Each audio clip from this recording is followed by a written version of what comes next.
খানিক বাদে ঘটনাস্থলে উপস্থিত হয় নবী মুহাম্মদ সাল্লাল্লাহু আলাইহি সাল্লাম এর চাচা আবু লাহাব। চাচাদের মধ্যে এই একজনই ছিল ইসলামের প্রচণ্ড সমালোচক। সে জানায় সে তার ভাতিজাকে নিজের সন্তানের চেয়ে বেশি ভালোবাসত। নিজের দুই ছেলের সাথে মুহাম্মদ সাল্লাল্লাহু আলাইহি সাল্লাম এর দুই মেয়ের বিবাহের মধ্য দিয়ে আত্মীয়তার সম্পর্ককে আরও মজবুত করেছিল আবু লাহাব।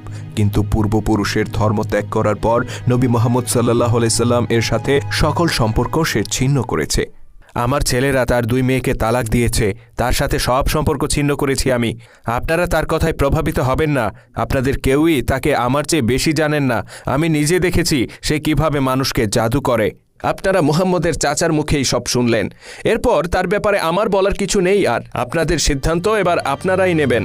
সোহাইল যখন ঘরে ফিরে আসে তখন তার দুই পুত্রের সাথে তার পাক বিতণ্ডা শুরু হয়। বড় পুত্র আব্দুল্লাহকে সে বলেছিল আজকের সমাবেশে যোগ দিতে, কিন্তু সে তাতে যোগ দেয়নি। ছোট পুত্র আবু জান্দাল সেখানে যোগ দিলেও কিছুক্ষণ পরেই সে চলে আসে। সে তার পুত্রদেরকে তিরস্কার করতে থাকে, কিন্তু তার পুত্ররাও অকপটে বলে দেয় যে তার পিতা মুহাম্মদ সাল্লাল্লাহু আলাইহি সাল্লাম সম্পর্কে লোকদের সামনে যেসব কথা বলেছেন তার সবই মিথ্যা ছিল। পুত্রদের মুখে এ ধরনের কথা শুনে সন্দিহান হয়ে পড়ে সুহাইল ইবনে আমর। তোমাদের ভগ্নিপতি আবু হুজাইফার মতো তোমরাও কি তাহলে মুহাম্মদকে অনুসরণ করতে শুরু করেছ?